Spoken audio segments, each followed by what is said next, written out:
नमस्कार दोस्तों, स्वागत है आप सभी का हमारे YouTube चैनल।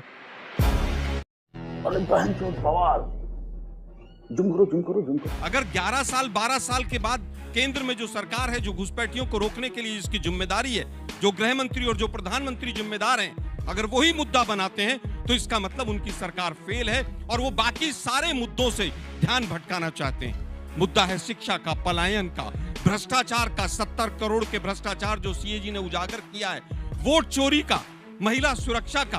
पटना और दिल्ली सबसे ज्यादा असुरक्षित है महिलाओं के लिए। ससुर कैसे बच्चे दिल्ली में पढ़ने आते हैं, ये तमाम मुद्दे हैं। लेकिन मोदी जी की आदत है, लोकसभा का चुनाव होगा तो 80-20 की बात करेंगे, ज्यादा बच्चे वाले, कम बच्चे वाले, शमशान, कब्रिस्तान, मंगलसूत्र, भैंस खोल ले जाएंगे, मुजरा, पता नहीं कहां से शब्द लेकर आते हैं। इसी तरह से मोदी जी, अब आप घुसपैठियों की बात कर रहे हैं तो आप अपनी बेनकाबी कर रहे हैं। मेरे साथ पूर्व वक्ता ने कहा कि 2 करोड़ वहां पर है। आज तक एक ही आकलन हुआ है और उसमें केवल आसाम में हुआ है कि 17 लाख वहां पर बांग्लादेशी पाए गए। जितना भी आप कोई भी आंकड़ा उठाकर देख लीजिए, 2013 के बाद, 14 के बाद आपको कोई भी ऑथेंटिक आंकड़ा नहीं मिलेगा।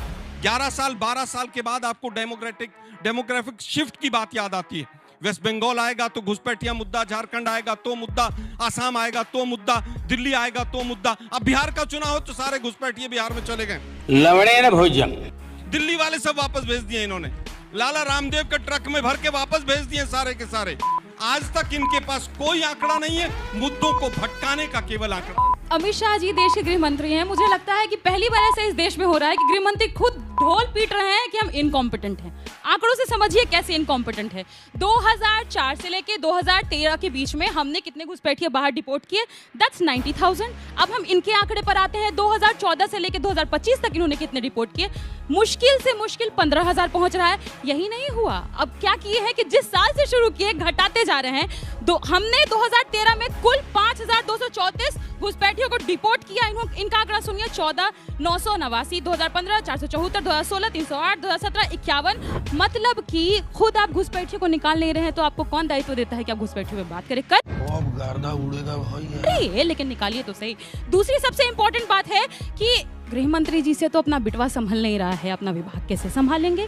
क्योंकि आईसीसी का मैच तो आप करवा दिए। पाकिस्तान के बारे में आप बोल रहे थे कि पाकिस्तान हर तरीके से आतंकवाद में लिप्त है, तो आपने क्यों उसके साथ मैच कराया? मैच कराने के साथ साथ उनका बेटा अनुराग ठाकुर, शाहिद अफरीदी सब साथ में मैच एंजॉय करते नजर आते हैं। काहे घुसपैठिया बोलते हैं?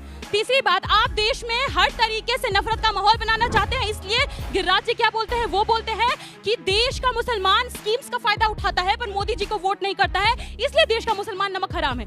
इस हिसाब से उनके आर्गुमेंट को मैं काउंटर करती हूँ, पूछती हूँ, जब हमारी भी तो सरकार थी इतने सालों से, तो आप भी हमको वोट नहीं किया, भाजपा में गए, तो हमारी स्कीम का फायदा तो आप भी उठा रहे थे, तो नमक हराम कौन हुआ? ये तो लेने के देने पड़ गए आपके आर्गुमेंट के हिसाब से। उसके बाद इंपॉर्टेंट, घुसपैठिया हमारे लिए मुद्दा बिल्कुल भी नहीं है, क्योंकि यहाँ जितने लोग बैठे हैं, जिस सबको मैं देख रही हूँ, सब युवा हैं। कोई पकौड़ा नहीं तलना चाहेगा पढ़ाई लिखाई के बाद। मैं इसलिए ये बात करती हूँ क्योंकि 3 करोड़ दलित बिहार में रहते हैं। सरकारी नौकरी का आंकड़ा बता रही हूँ, मात्र 23,000 के पास है। अब हमको नौकरी का मुद्दा चाहिए कि घुसपैठिया का मुद्दा चाहिए? ये देश की आवाम तय करे। आप बताइए, अभी जब मैं यहाँ खड़ी हूँ, बिहार में बीबी ट्री 4 के लिए लोग लड़ रहे हैं, सड़कों पे लाठी खा रहे हैं, उनको नौकरी चाहिए कि घुसपैठिया का मुद्दा चाहिए? पर मेरा सवाल आपसे यही है कि बिहार में अब शिक्षा और इंफ्रास्ट्रक्चर, स्वास्थ्य, ये सब मुद्दे खत्म हो गए हैं? जो रातों रात बिहार में पुल चोरी हो जा रहे हैं, कभी सड़क चोरी हो जा रहे हैं, ये सब मुद्दे खत्म हो गए हैं? जो अब यहाँ पे कभी घुसपैठिया, कभी मोदी जी की माँ को गाली देना, ये सब मुद्दे लाए जा रहे हैं बिहार के चुनाव में। तुम्हें अच्छा लगेगा अगर तुम्हारी माँ को गाली दी जाए? अभी मैं गाली नहीं दे सकता। नहीं, गाली नहीं देना। फैमिली देखती है, वरना मैं ऐसे गाली दूं, ऐसे गाली दूं ना, जिंदगी भर याद रखें ये बड़े हुए। आर्टिकल 370 एब्रोगेट, पंडितों की बात करना, तुम कम्युनल कर रहे हो। 70 साल बाद आर्टिकल 370 हटा। कम्युनल मुद्दा नहीं था, देश का मुद्दा था, परंतु यही नेता कहते थे क्यों उठा रहे हो? अब मैं आता हूँ घुसपैठियों की मुद्दे पे।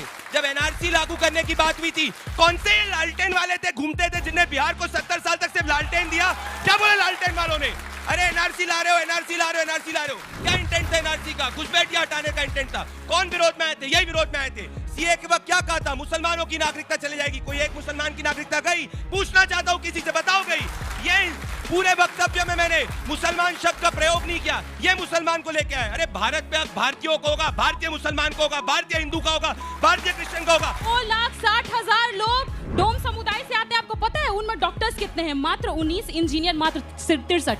इसी सोच के कारण जब तक ये सोच खत्म नहीं होगी तब तक लोग बराबरी पर नहीं आएंगे। दूसरी बात, अभी जेडीयू के प्रवक्ता यहाँ पर बोल करके गए कि 2 करोड़ घुसपैठिया है। नहीं, फिर वहां आप गलत, क्योंकि खुद एसआईआर में चुनाव आयोग ने एफिडेविट दिया है सुप्रीम कोर्ट को, एक को घुसपैठिया नहीं मिला, फिर खत्म। उसके बाद आपने बोला सैचुरेशन रेट बहुत ज्यादा है, आधार कार्ड बहुत ज्यादा बन गया, फिर वहां गलत, क्योंकि वहां पर मैं आपको बता रही हूँ कि जो आप आंकड़ा जोड़ रहे हैं ना, आप आबादी ले रहे हैं 2011 के सेंसस वाला, आधार कार्ड जोड़ रहे हैं अभी वाला, तब तो फिर गड़बड़ाएगा ही। और आखिरी बात, हम बिहार से हैं, बिहार का सबसे बड़ा मुद्दा है बेरोजगारी, पलायन, गरीबी, भुखमरी, और जब तक इसकी समस्या क्यों हिला डाला ना? देखिए, मुझे लगता है घर का मुखिया ही 11 साल के बाद कहे कि मेरे घर में घुसपैठिए घुस आए हैं और मेरे घर के संसाधन खा गए हैं, तो क्या उस मुखिया को घर का मुखिया बने रहने का कोई अधिकार है?